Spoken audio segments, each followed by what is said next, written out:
Here's an interview from one of our past shows on Rock and Metal Revival. If you're interested in hearing full shows, go to our Facebook page and check out our list of affiliates for times and places where you can hear Rock and Metal Revival. There's the latest single from the Dead Daisies called Light 'Em Up. It's also the title track from their upcoming album. And with us today, we want to welcome back friend of the show, John-Corabi. Welcome back, John. How you doing, boss? It's good to have you back. We're doing good here, and it's always good. We always get excited when we hear there's new music coming from the Dead Daisies. And now from what we've heard, and it's another outstanding rock album. Now, I got to ask you, John, now after your return to the band, after Glenn Hughes was in, does everything feel like you never ever left? Yeah, I mean, to be honest with you, even when I did say that I wanted to step off the carousel for a minute, everybody understood it. It was more about everybody being burnt. We literally did, I think we did like 4 records and 4 world tours in like 5 years. Mm-hmm. And I prior to joining the Daisies, I had a solo band that I was touring with my son. So he moved from Los Angeles to Nashville, to do that with me. And then I just got married right before I joined the Daisies. And then, after a couple of album cycles, my son's just sitting there going, "Dad, you suck. I moved to Nashville. Now I don't even see you." And then it was weird. Like, my new wife is just, every time I came in the door, like, she was just standing there with a gun, like, "You look vaguely familiar, but who are you?" Nice. So I just, and everybody understood it. But the whole time I was out, I was still talking with them, still talking with Glenn. I was in communication with everybody in the band.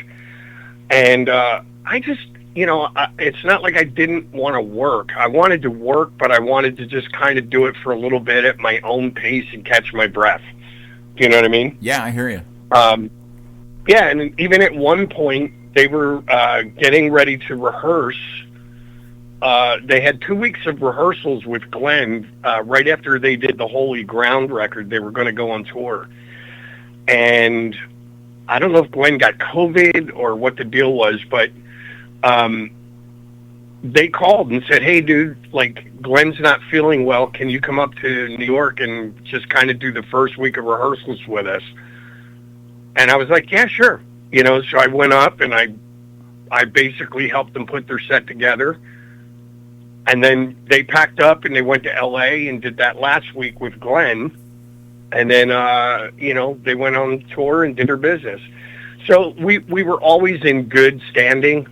You know what I mean? Mm-hmm. So when David told me he wanted me to come back, I was much rested. And at this point, after 3 years of COVID, my new wife, who didn't recognize me, was now saying, "Don't you have something to do?"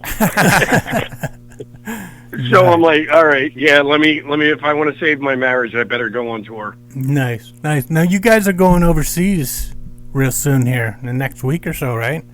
Do you guys? Yeah, we're leaving Monday. Where, I mean, like in America, it's so big, and there's pockets where I get, popularity is different and stuff. Is it the same over in Europe? Are there certain spots that are like really hot for the Dead Daisies and some spots that haven't caught on yet, or is it just generally?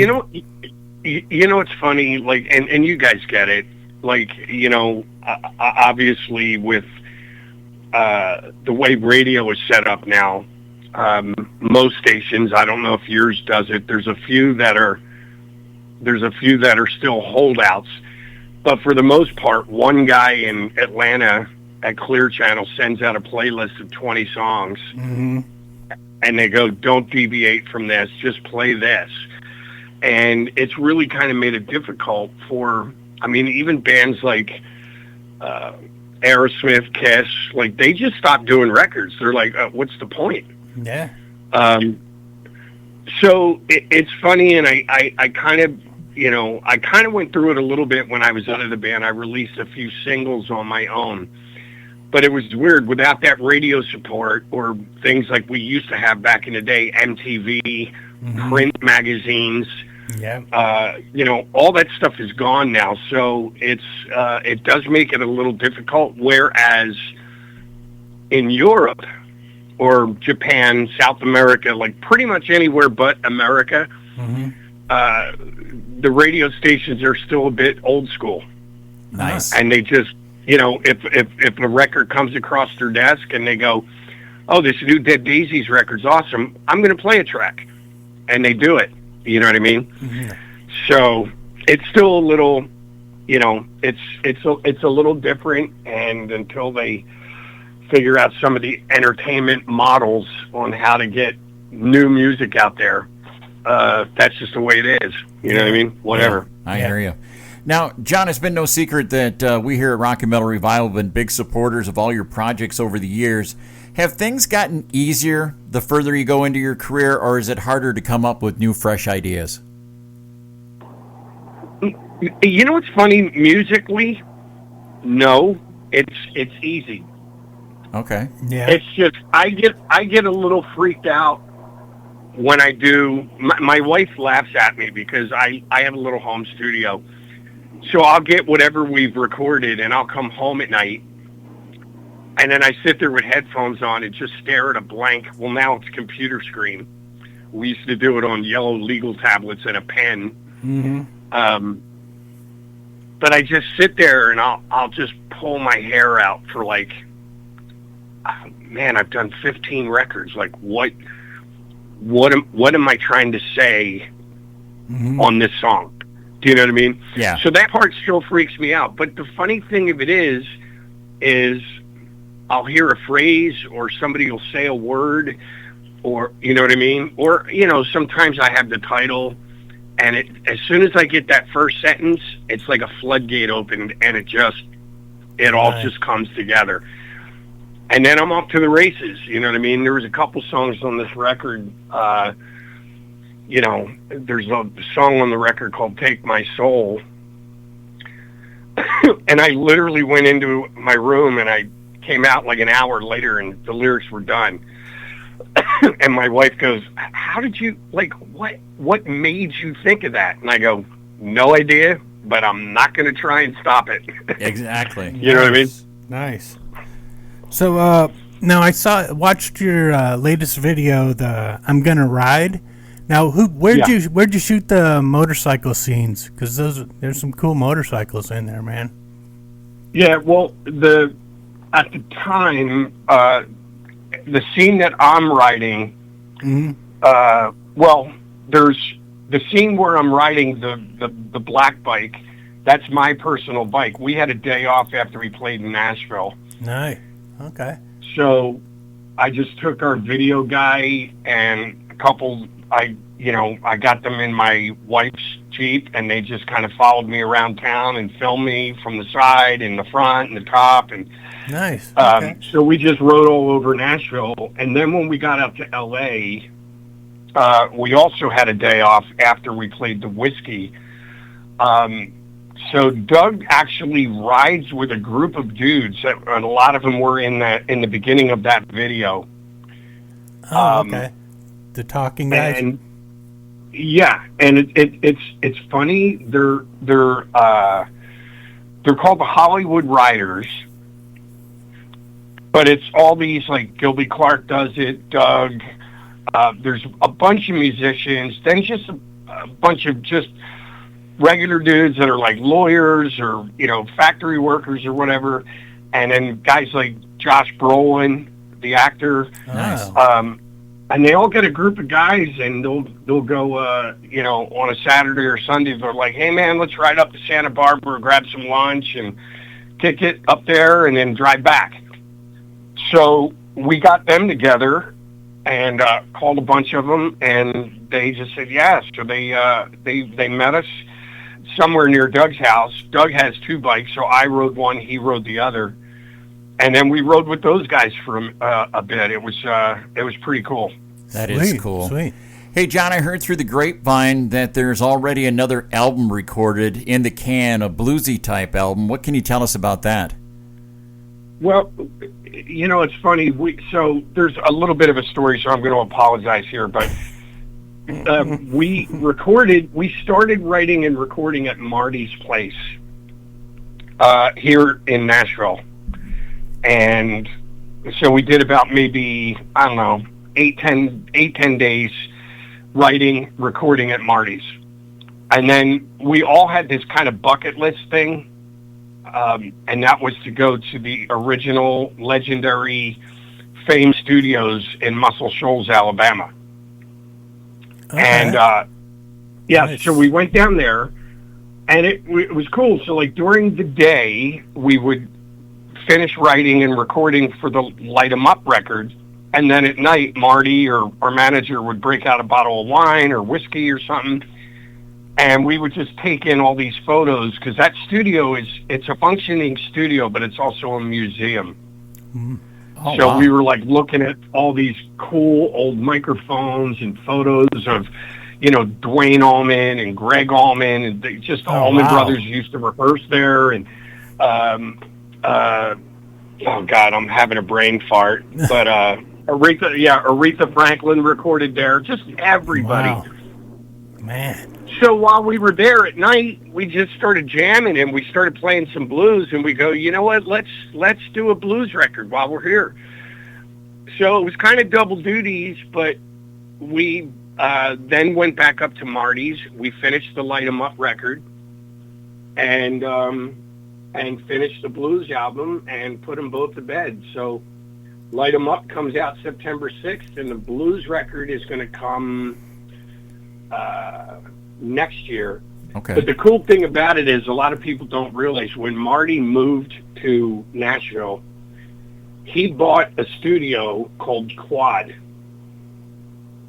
And Quad was, so there was the original Fame Studios in Muscle Shoals.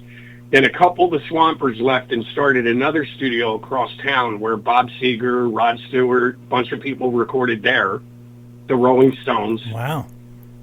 Nice. And then a couple of the guys left there and went up and started a studio in Nashville where Neil Young and a bunch of other legendary, artists recorded their records.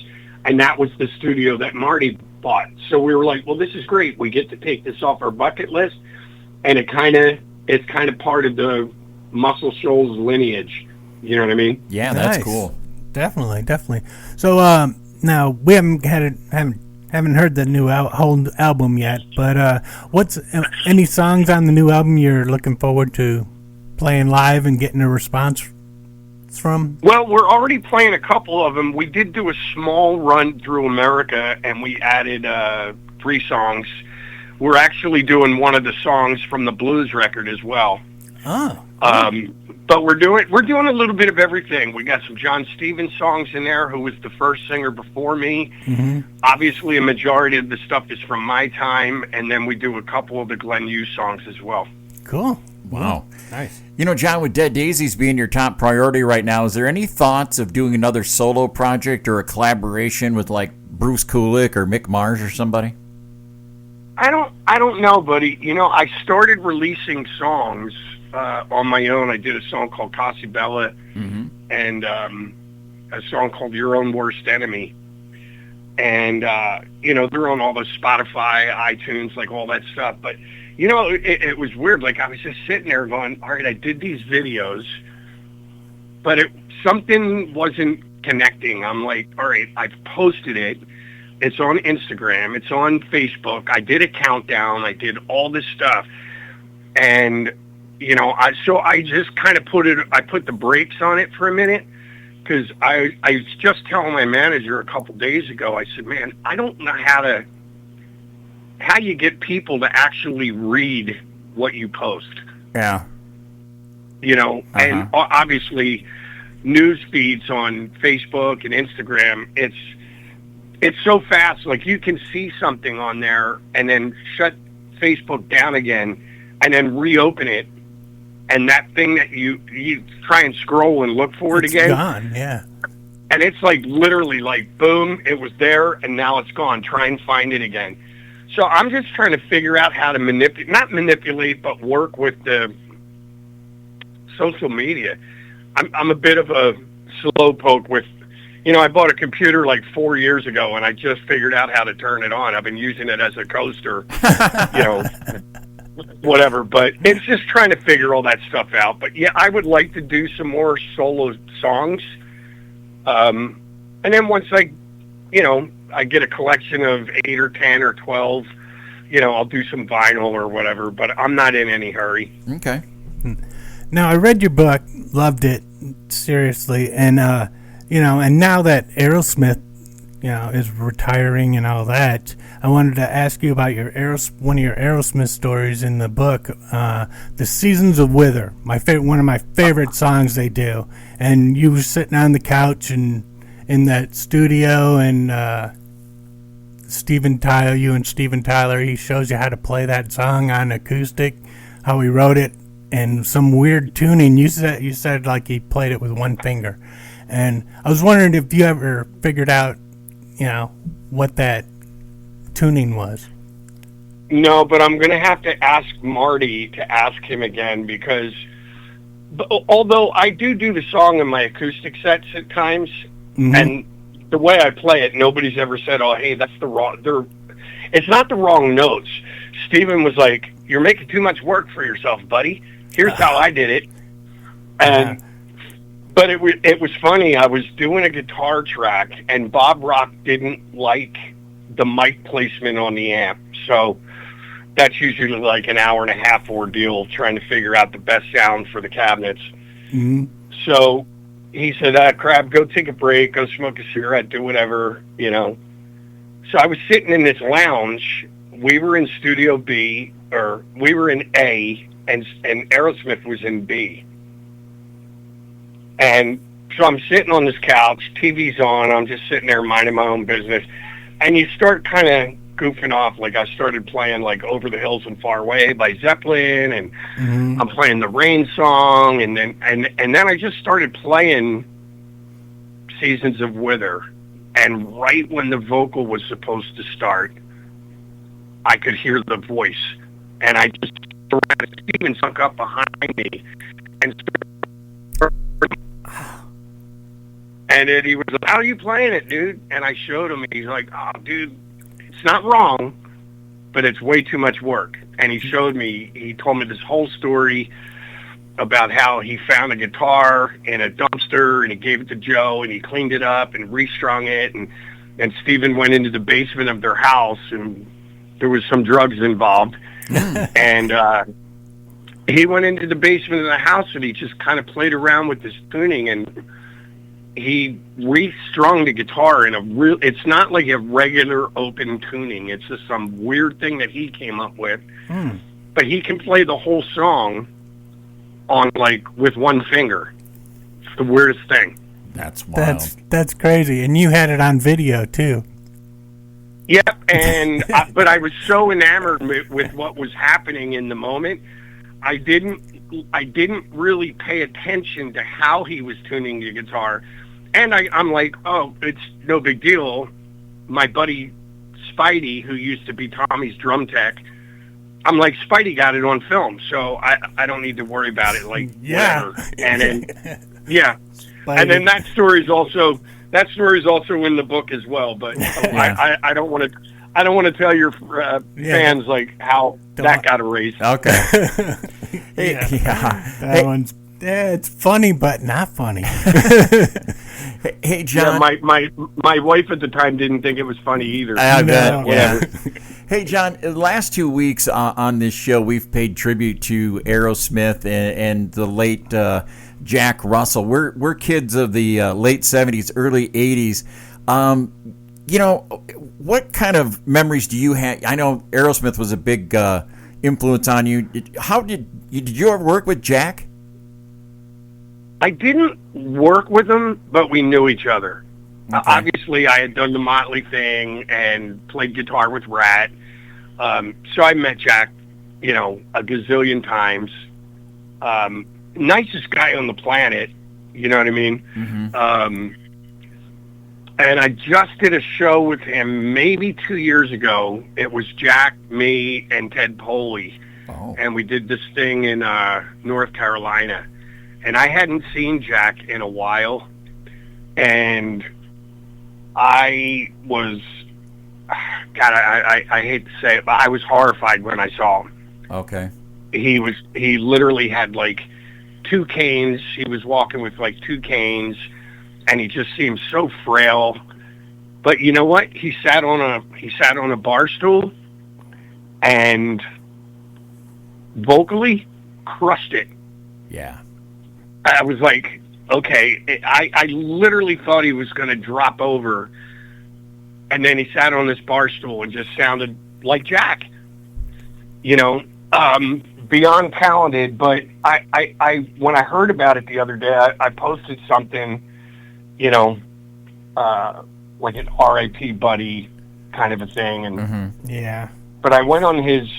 My wife even said, she goes like, what happened? Like what? So I you know, curiosity. I went on the thing and I started reading, you know, his Wikipedia page, and he had back issues and neck issues and hip issues, and but he had some intestinal things, and he clearly said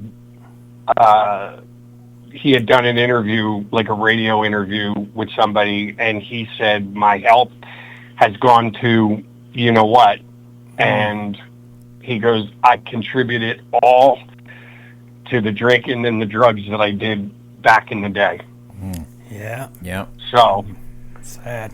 Yeah. Just Definitely sad. It definitely is. I got one last question for you, John. Now that there's a sequel to Spinal Tap in the works, do you have some kind of Spinal Tap moment that could have fit in the upcoming movie? yeah, I mean, there's tons of them. I remember doing a thing with Union, and we were playing this place in, like, I don't know, Brooklyn or somewhere in New York, in one of the boroughs in New York. And we had played the night before, and we were just racing to get to this venue because we had a 2:00 sound check. Yeah, and then we found out it was not at 2 p.m. Our sound check was at 2 a.m. and we went on at like 4:30 in the morning. Whoa! It was like an after hours club.